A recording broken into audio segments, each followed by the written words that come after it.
ఏమనిపిస్తుంది? ఇది అన్యాయం అండి. అంటే అస్థికులే వీళ్ళకి ఆధారమా నాకు తెలియకడుగుతాను. 19 ఏళ్ల తర్వాత కూడా ఆ కేసు అంటే వీళ్ళు చేసేరని నిర్ధారణ లేకుండా అది కొట్టేయడం అనేది చాలా దారుణం.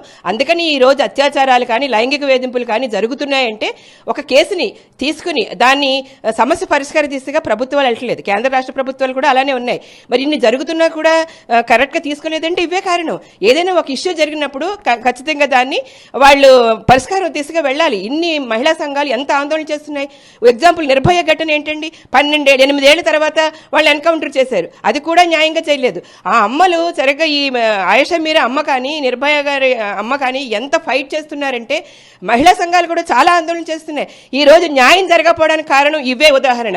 ఎందుకంటే ఏదైనా కేసు ఇది వీళ్ళని ఖచ్చితంగా శిక్షిస్తుంది గవర్నమెంట్ ప్రభుత్వం అని అనుకున్నప్పుడు ఆ తర్వాత నేరాలు జరగవు. ఇది జరుగుతున్నాయంటే కారణం ఇది. అందుకోసం మేము దీన్ని ఖండిస్తున్నాము. ఇది తప్పు. ఈ తప్పుడు ధోరణి అసలు కోర్టులు కూడా ఇలా చేస్తున్నాయంటే మరి ఎవరి పక్షాన ఉన్నాయో నాకు అర్థం కావట్లేదు. ఇలా చేసిన వాళ్ళ మీద రాజకీయ నాయకులు వాళ్ళ అండగా ఉంటున్నారు, దోషులకు అండగా ఉంటున్నారు. అందుకనే కేసులు పరిష్కరించబడట్లేదు. మేము దీన్ని రాష్ట్ర కమిటీగా మేము దీన్ని వ్యతిరేకిస్తున్నాం, ఖండిస్తున్నాము.